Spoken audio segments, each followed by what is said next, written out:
Okay. Okay, perfect.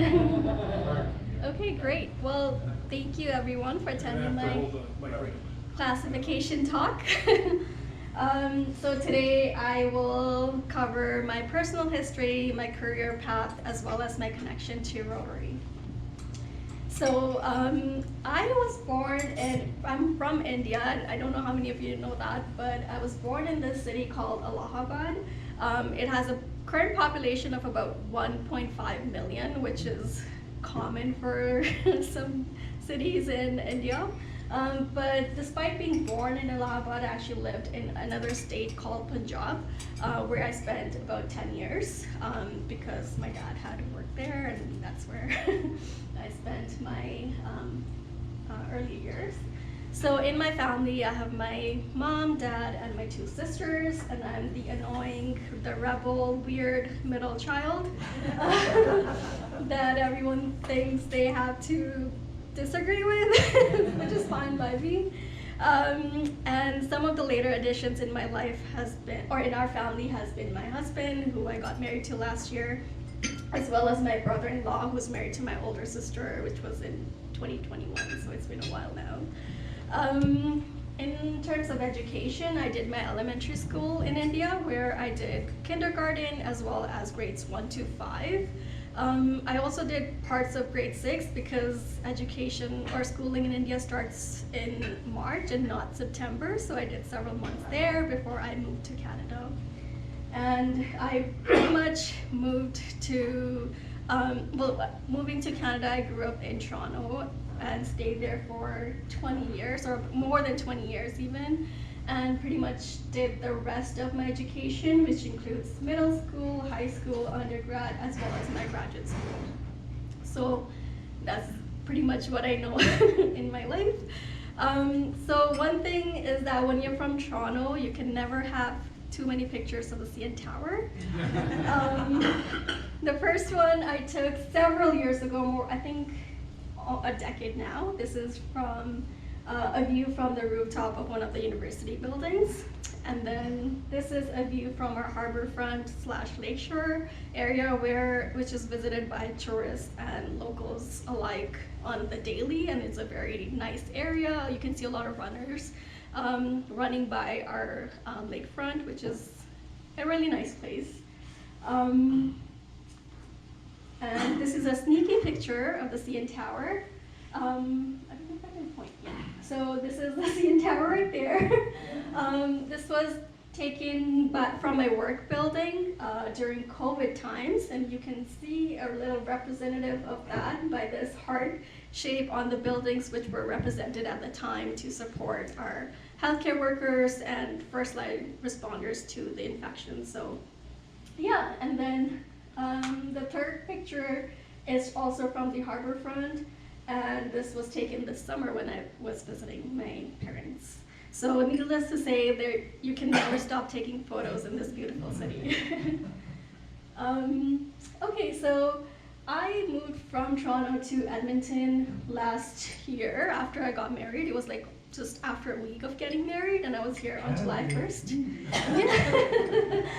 And July 1st, and I was greeted with the Canada fireworks on my first day here, so that was a great welcome, Edmonton. And I saw the fireworks last year, and I realized they were really beautiful from a balcony, so I didn't get to go out this year either. I was on my balcony eating food and watching the fireworks, which was really nice because I didn't have to be outside in the crowd. Yeah, and so moving to Edmonton actually has been my first time in Western Canada, which was a big change from Eastern Canada, I would say. So as an Edmontonian now, I'm grateful to be a part of the city, and some things I'm grateful for include one, having a great hockey team, except when they're losing in the finals all the time. I can be proud of that when I'm visiting back home.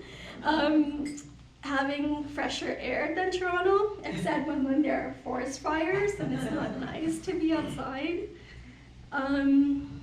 I really like that Edmonton is one of Canada's, or it is Canada's third sunniest city, with the sun being out 325 days per year. However, it feels like majority of those days feel like it's out for decor and not really to really warm myself. So, and also what I'm proud of is having one of North America's largest shopping centers, which is the West Edmonton Mall, and I have no complaints there. Yeah, it took a really long time to walk the whole mall. The first time I was really tired, but I'm really happy everything is there, so that's good.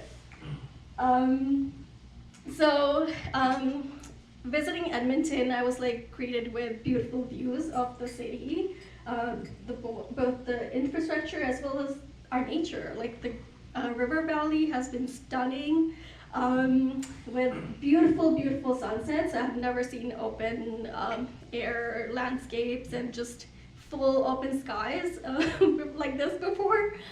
So it's been like really nice and a beautiful experience. And obviously our wild roses representing Alberta. And moving to Edmonton/Alberta has also been a lot of firsts for me in terms of nature and just environment. So what I mean by that is it was the first time I saw the Northern Lights. This has been on my bucket list for so long, and I saw a little bit of it last year or the year before in Toronto, where it was a very strong storm, but all you could see is like just a little speck. So I'm really glad to be in a city now where I could actually see it with my naked eyes and be able to see like spectacular shows. My husband and I spend a lot of time chasing auroras now, and we always are at Elk Island National Park if you know that there's going to be a storm. And I've probably seen it about like 10 times now, which is great, even from my balcony, and I'm just super, super grateful to be able to see this for free. And actually my sister is visiting next month, and next week, she's really excited to see this. Otherwise she was going to go to Iceland for it, so it's great for her. And it has been my first time imaging the Milky Way galaxy so clearly, also from Elk Island National Park. I have never seen sundogs before, which was great, and I feel like this is representative of a colder climate phenomena, and I was really happy to be able to capture this several times actually since the last year. And light pillars, which I know we have back home, but it's not as cold.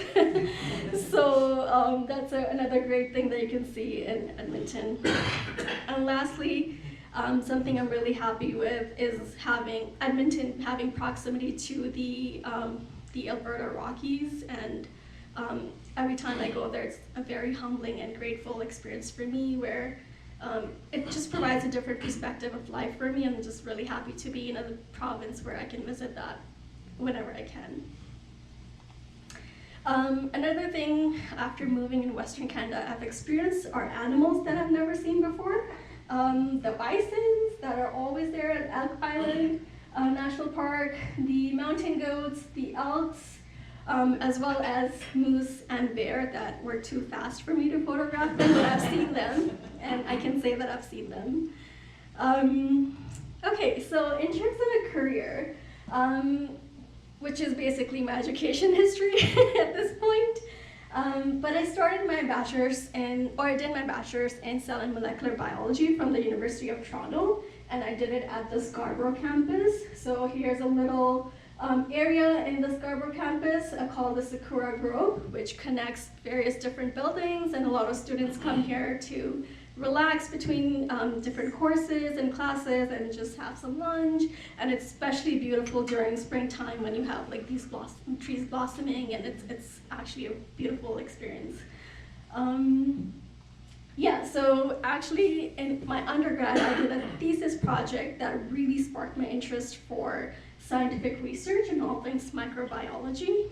So this was the lab that, I'm not sure if you can see properly, but the contrast, I don't know. This was a lab that I worked in, and as part of my thesis project, I spent a lot of time in the microscope there, and I was just all the time, you never know what's day and night, but imaging a lot of things, especially cells.